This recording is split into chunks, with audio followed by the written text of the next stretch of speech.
আমার একটা ছোট ভাই ছিল। সে ক্লাস ষষ্ঠ শ্রেণীতে পড়ে। সে আমাকে প্রায় বলতো, আপু আমি তোমাকে বিয়ে করতে চাই। তার মুখে এসব কথা শুনে আমি বলেছিলাম এ হয় না। তারপর একদিন রাতে হোটেলে নিয়ে যা করেছিলা তা যদি জানতে চান তাহলে গল্পটি মনোযোগ দিয়ে শুনুন। আমার নাম সুমাইয়া। বাবা মায়ের আদুরে একমাত্র মেয়ে আমি। আমার পরিবারে 2 ভাই 1 বোন। আমার বড় ভাইয়ের নাম আবুল আর ছোট ভাইয়ের নাম শিমুল। আমি কলেজে 2nd ইয়ারে পড়ি। আমার বয়স 20 বছর। আমার লাইফ আর 10টা মেয়ের মতো স্বাভাবিক না। অনেকেই বাজে মন্তব্য করতে পারেন। কিভাবে বিচার করবেন সেটা আপনাদের ইচ্ছা। আমি কলেজের 1st ইয়ারে পড়ি। আমার ছোট ভাই শিমুল মাত্র ক্লাস 6ষ্ঠ শ্রেণীতে পড়ে। শিমুলকে আমি ছোটবেলা থেকে অনেক স্নেহ করতাম। শিমুলকে আমি বোকা ভাবতাম, কারণ ও সব সময় বোকা হয়ে থাকত। আমরা 2 জন একই রুমে থাকি। শিমুল ভূতের গল্প পছন্দ করে। শিমুল যখন ছোট ছিল তখন আমি ওকে ভূতের গল্প পড়ে শোনাতাম। শিমুল ভূত এবং ভূতের গল্প ভয় পায়। শিমুলকে যখন ভূতের গল্প শোনাতাম তখন গল্প শুনে ভীষণ ভয় পেত, কিন্তু তারপরেও গল্পগুলো শুনত। কলেজে ওঠার পর আমার মনটা সবসময় অস্থির হয়ে থাকত। কলেজের ছেলেগুলো সবসময় আমার পেছনে লেগে থাকত। আমি কাউকে পাত্তা দিতাম না, কারণ আগে মনে করতাম আমার পরিবারের সবাই খুব সম্মানিত। আমার উচিত আমার পরিবারের সম্মানটা ধরে রাখা। একদিন শিমুল কোনো এক ভূতের ছবি দেখে মোবাইলে। মুভি দেখে ও ভীষণ ভয় পায়। এতটা ভয় পায় যে নিজের বিছানায় একা ঘুমাতে ভয় পাচ্ছিল। শিমুল আমার কাছে এসে রিকোয়েস্ট করে যাতে আমি ওর সাথে গিয়ে ঘুমাই। আমি প্রথমে ওকে নিয়ে খুব হাসাহাসি করি, কিন্তু আমি দেখি ও সত্যিই ভয় পেয়েছে। কিছুতেই একা ঘুমাতে যাবে না। কিছু উপায় না পেয়ে আমি ওর সাথে শুতে গেলাম। আমার উদ্দেশ্য ছিল এই যে শিমুল ঘুমিয়ে পড়লে আমি নিজের বিছানায় ফিরে আসব। অনেকক্ষণ হয়ে গেলে আমি ভাবলাম শিমুল ঘুমিয়ে পড়েছে। নিঃশব্দে ওর বিছানায় ছেড়ে নিজের বিছানায় চলে এলাম। কিছুক্ষণ পর শিমুল ঘুম থেকে উঠে বসে। আমি দৌড়ে নিজের বিছানায় ছেড়ে ওর কাছে গেলাম। ও ভয়ে চিৎকার করছে। আমি শিমুলকে বললাম, কি হয়েছে তোর? শিমুল বলল, আপু তুমি আমাকে রেখে অন্য রুমে চলে গেলে কেন? আমি একা একা থাকতে ভয় পাই। তাছাড়া আমি ভূতকে বেশি ভয় পাই। ও কান্না করা শুরু করছে। আমি শিমুলকে সান্ত্বনা দিয়ে বললাম, লক্ষ্মী ভাই আমার, তুই আর কাঁদিস না। আমি কথা দিলাম কাল থেকে তুই আমার রুমে একসাথে ঘুমাবি। সত্যি বলছো আপু? কাল থেকে আমি তোমার রুমে ঘুমাবো? হ্যাঁ সত্যি বলছি। আমার ভাই একা একা রুমে ভয় পেয়ে কষ্ট পাবে, এটা আমি চাই না। আমি বুঝতে পারলাম ও ভীষণ ভয় পেয়ে আছে। আমি কোনো উপায় দেখলাম না। শিমুলের পাশে শুয়ে পড়লাম। শিমুল কিছুক্ষণ পরে ও চিৎকার মেরে উঠল। আমি বললাম, কি হয়েছে শিমুল? শিমুল বলল, আপু আমি ভূতের স্বপ্ন দেখেছি। শিমুল তখন ভয় পেয়ে গেল। আমি বললাম, আমি তো তোর পাশে আছি। শিমুলকে আমি যতখানি বোকা ভেবেছিলাম আসলে সে ততখানি বোকা না। এখন থেকে প্রতি রাতে শিমুল আমার রুমে ঘুমায়। একদিন রাতে শিমুল আমাকে এমন একটা কথা বলল যা শোনার পর আমার দম বন্ধ হয়ে আসছিল। ও আমাকে বলল, আপু তুমি অনেক সুন্দর। আপু আমি তোমাকে বিয়ে করতে চাই। আমি বললাম, বোকা তুই এসব কি বলছিস? আমরা বিয়ে করতে পারবো না। কেন আমরা বিয়ে করতে পারবো না? আমি বললাম, কারণ আমরা ভাই বোন। শিমুল জিজ্ঞাসা করল, ভাই বোন হলে কেন বিয়ে করতে পারবে না? আমি বললাম, যাদের মাঝে রক্তের সম্পর্ক আছে তারা একে অপরকে বিয়ে করতে পারে না। ধর্মে নিষেধ আছে, না মানলে পাপ হয়। শিমুল বলল, নবী আদমের যুগে তো তারা বিয়ে করেছিল। শিমুলের কথা শুনে চমকে উঠি। শিমুলকে জিজ্ঞাসা করি, কে ওকে বলেছে এসব? শিমুল বলল, ওকে কেউ বলেনি, ও নিজে অন্য একজনের কাছ থেকে জেনেছে। শিমুল আমায় বলল, আপু যদি বিয়ে করতে না পারো তাহলে আমি তোমার কাছে একটা কিছু চাইব। আমি বলেছিলাম, কি চাইবি বল, আমার কাছে থাকলে অবশ্যই তোকে দিব। শিমুল বলল, আপু আছে তোমার কাছে, তুমি প্রমিস করো দিবে। আর যদি তোমার কাছে না থাকে তাহলে আমার কোনো আপত্তি নাই। আপু আরও একটি কথা বলতে চাই তোমায়, তুমি কি জানো? আবুল ভাই প্রতিদিন রাতে মায়ের ঘরে যায় এবং কি করে তা কি তুমি জানো? আমি শিমুলের প্রতিটা কথা শুনে আমার বিরক্তবোধ লাগছে।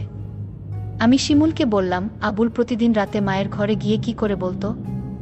তখন ও যা বলল, আপু বাবা মায়ের সাথে যা করে দাদাও তা করে। আমি বললাম, তুই কিভাবে দেখলি? আমি আপুকে বললাম, তোমার বিশ্বাস হচ্ছে না। আমি ওর কথা বিশ্বাস করতে পারছি না, কারণ ও ছোট, আমার সাথে কখনো মিথ্যা বলেনি, কিন্তু নিজের চোখে না দেখলে বিশ্বাস করা যাচ্ছে না। আজ বাবা বাড়ি নেই। শিমুলকে বললাম, আজ বাবা বাড়ি নেই, আজও আবুল দাদা মায়ের ঘরে গিয়েছে কিনা। শিমুল বলল, ও আবুল দাদাকে মার ঘরে ঢুকতে দেখেছে। আমি সিদ্ধান্ত নিলাম আবুল মায়ের ঘরে গিয়ে কি করে তার রহস্য জানতে হবে। আবুলকে নিয়ে মায়ের ঘরের সামনে গেলাম। মায়ের ঘরের দরজা ভেতর থেকে লক করা। আমি কি জানালার দিয়ে চোখ রাখলাম। এ দৃশ্য দেখার পর শিমুলের কথা শতভাগ বিশ্বাস করলাম। শিমুল আমাকে বলল, মা আর দাদা এই ঘরে কি করে? আপু আপু তখন রাগান্বিত হয়ে বলল, কি করে সেটা আমার মুখ দিয়ে বলতে হবে নাকি? তুই দেখিসনি? তুই কি অন্ধ নাকি?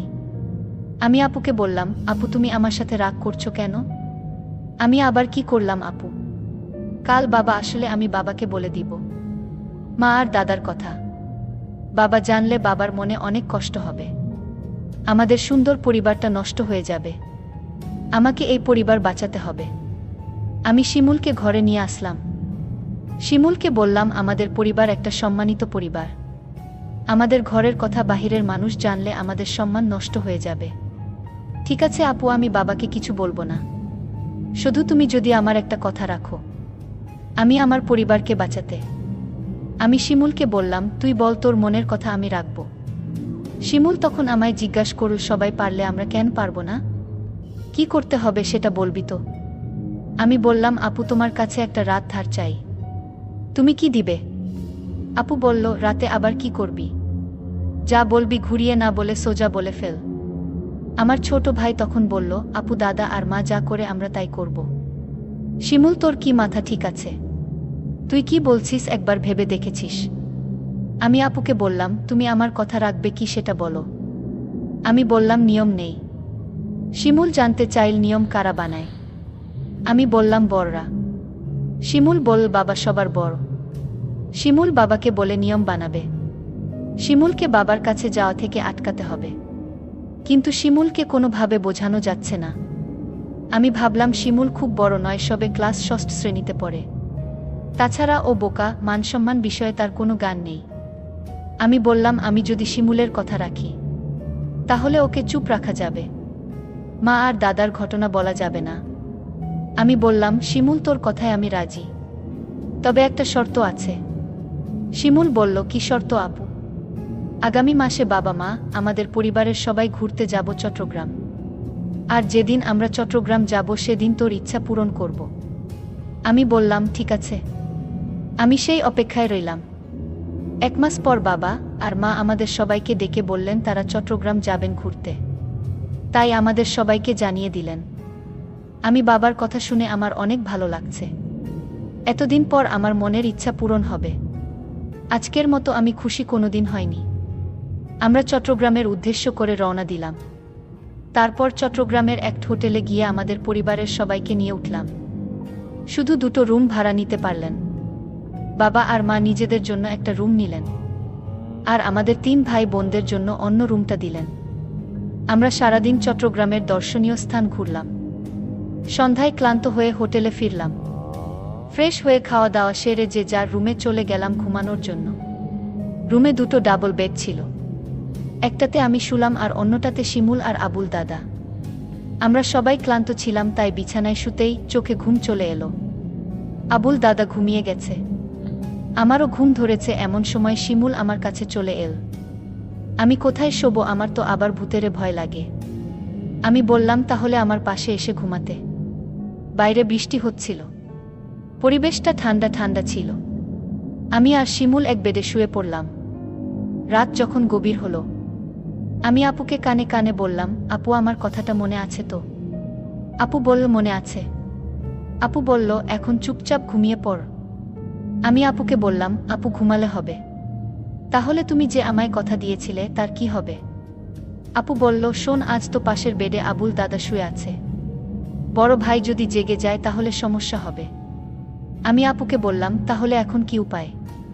আপু বলল, তুই চিন্তা করিস না, কাল এর একটা ব্যবস্থা করব। আপু, কাল কি ব্যবস্থা করবে? আজ পারলে না, এখন তুমি বলছো কাল পারবে। আমি তোরে কথা দিলাম তুই একদম ঠান্ডা মাথায় ঘুমা, দেখিস আমি সকালে কি করি। তারপর সকাল হলো। আমরা একটা রেস্টুরেন্টে গিয়ে সবাই খাবার খেতে বসলাম। খাওয়া দাওয়া সেরে আমি মাকে ডাক দিয়ে বললাম, মা আমরা আজ এক রুমে আবুল দাদাকে নিয়ে থাকতে পারবো না। আপু মাকে বুঝিয়ে বলল, মা কাল রাতে আবুল দাদা এমনভাবে নাক ডাকা শুরু করছিল আমরা সারা রাত ঘুমাতে পারিনি। আমার আর শিমুলের জন্য আলাদা একটা রুমের ব্যবস্থা করে দাও। আবুল দাদা বলল, আমি মিথ্যা কথা, আমি কখনো নাক ডেকে ঘুমাইনি। আবুল দাদাকে আমি বললাম, মা আপু ঠিকই বলেছে, দাদা রাতে প্রচুর নাক ডাকে, আমিও সারা রাত ঘুমাতে পারিনি। আমার খুব ভয় করে, তার চেয়ে বরং আমাদের অন্য একটা রুমের ব্যবস্থা করে দাও। বাবা বলল, ঠিক আছে, তারা যখন এত করে বলছে তাহলে তাদের জন্য আলাদা একটা রুমের ব্যবস্থা করে দিলেই ভালো হয়। আমি বাবার কাছে গিয়ে বললাম, অনেক অনেক ধন্যবাদ বাবা। বাবা তখন আমার আর আপুর জন্য আলাদা একটা রুম ভাড়া নিল। আমরা সবাই রাতের খাবার খেয়ে প্রত্যেকের রুমে গিয়ে শুয়ে পড়লাম। আমি আর আপু আলাদা একটা রুমে গিয়ে শুয়ে পড়লাম। রুমের বেড এত ছোট ছিল যে দুজন থাকা খুব কষ্ট হচ্ছিল। হঠাৎ দেখলাম আপু ঘুমিয়ে গেল। আমি আপুকে ডাক দিয়ে বললাম, এই আপু তুমি ঘুমিয়ে গেলে। আমি আপুকে জোরে জোরে ডাকতে লাগলাম। আপু আমার কথা শুনছে না। আমি রাগান্বিত হয়ে আপুকে বললাম, আপু তুমি উঠছো না কেন? কিছুতেই আপু আমার কথা শুনছে না। আমি আপুকে গ্লাস থেকে পানি নিয়ে তার মুখে ছিটা দিলাম, তাও আপু উঠছে না। আমি আপুকে বললাম, এই আপু আমি কিন্তু এখনই বাবাকে দাদার ঘটনা সব বলে দিব, তুমি যদি না উঠো।